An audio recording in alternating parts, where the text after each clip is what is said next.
Başkomutan çağrısıyla çıktık dışarı. Haince saldırdı terör yandaşı. Başkomutan çağrısıyla çıktık dışarı. Kalleşçe saldırdı terör yandaşı. Adına terör derler, soyadı kanlı eller.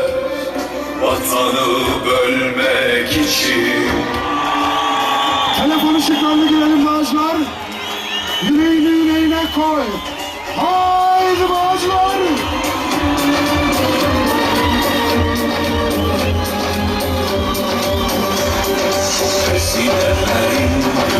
Bizler 23 gündür burada onurlu duruşumuzu sürdürürken onlar da Gazi Meclis'te büyük duruşlarını gösterdiler.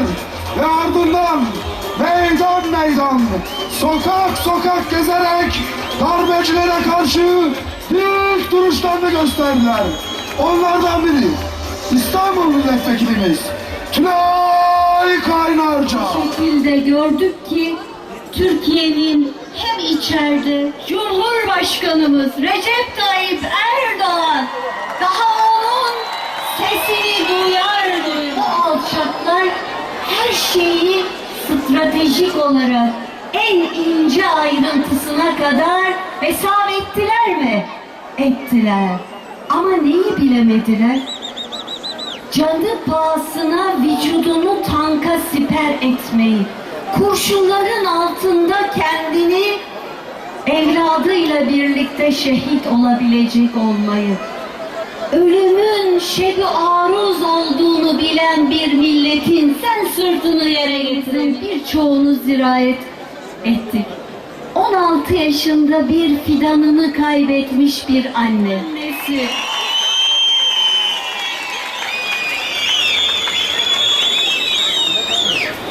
Nene hatunlar, şerife bacılar. Biz Suriye'deki, peki biz Irak'taki, Afrika'daki o bütün oyunları bozabilir miyiz? Bozabiliriz. Fotoğrafın büyüğünü görmek zorundayız. Biz o fotoğrafın en büyüğünü görmek zorundayız.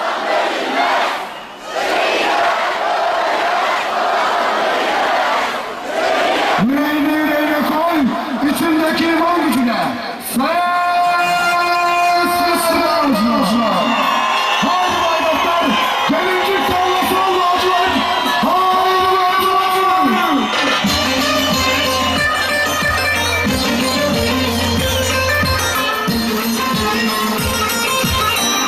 İşte bir millet uyandı. Yine öğrencilerimizden, çocuklarımızdan burada bulunanlar var. Kaybeden, çocuklarını kaybeden velilerimizin sandığa gelsinler. Esma Kayıp, Güney Kayıp. Gecesi. Tankların önüne, silahların önüne, uçakların önüne atıldık. Yakalayabilsek o uçakları elimizle indirecektik. Korkmadık, yılmadık.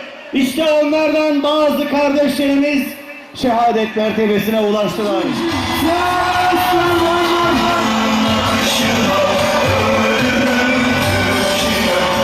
Haydi bağcılar! Durma bağcılar! Şöyle yapalım, biz gazilerimize tek tek mikrofon uzatalım. Bu onurlatları, bu kahramanlık onun sizlerden. Allah hepinizden razı olsun.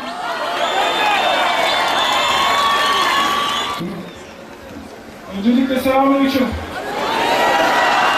Fazla lafını uzatmak istemiyorum. İlk önce vatanımız kurtuldu, sonra biz kurtulduk. Allah hepinizden razı olsun.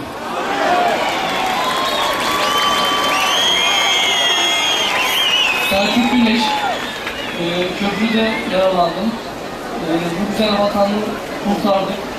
Şehitlerimizin Ailelerine başsağlığı. Gazilerimize tek geçmiş olsun diyorum. Çok teşekkür ederim buraya geldiğiniz için. Selamünaleyküm. Hamit Hakan Yılmaz Türk, Boğaziçi Köprüsü'nde yaralandım. Öncelikle Müslüman bir Türk milletini ferdi olmaktan büyük gurur ve onur duyuyorum. Boğaziçi Köprüsü'nde o kahramanların arasında olduğum için kendimden inanılmaz derecede gurur duyuyorum ve çok şanslı hissediyorum. Ne mutlu bana ki o kadar kahramanların arasında ben de onların dava arkadaşı olarak orada bulundum ve yüzümdeki bu şeref madalyamı Allah bana nasip etti. Sağ olun, var olun.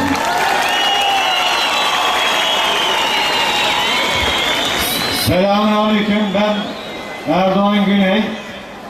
Merhaba Bağcılar. Ben Bağcılar Göztepe'de vuruldum ve havalanına ulaşamadım. Sayın komutanım emrettiği için sokağa çıktım ve 2 tane kurşun yedim ve bütün Bağcılar'a teşekkürler ve ilgilenenlere herkese teşekkür ediyorum. Allah'a emanet olun.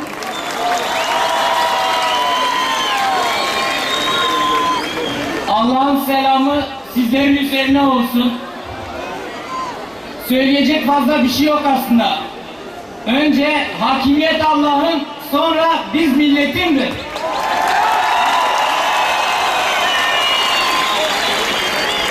Selamünaleyküm Bağcılar. Havaalanında yaralandım. Benim ismim Aziz Akpınar. O gece abdestimi aldım, namazımı kıldım ve şehadet şerbeti için ant içmiştim. Ama Allah'ım, Cenab-ı Allah nasip etmedi. İnşallah bir gün nasip edecek Allah'ın izniyle. Allah'a emanet olun. Selamünaleyküm. Rıdvan Ağaç. Ben İstanbul Büyükşehir Belediyesi önünde yaralandım. Şehadet için gitmiştik lakin bize nasip olmadı. Ama elhamdülillah bugün burada bu şerefe layık olduk. Hepinizden Allah razı olsun.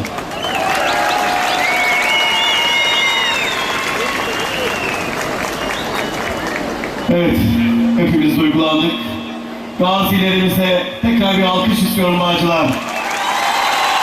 Allah onlardan razı olsun. Allah tüm Türkiye'de şehitlik mertebesine ulaşan değerli kardeşlerimizden Allah razı olsun. Gazi olan kardeşlerimizden Allah razı olsun. Sizlerden Allah razı olsun. Haydi Bağcılar, yüreğini yüreğine koy, içindeki iman gücüne, sesine ses kat, gazilerimiz için, ses ver Bağcılar.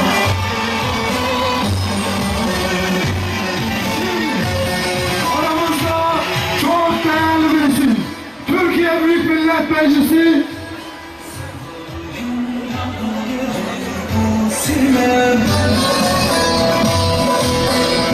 Yıldır çile çekmiş her yine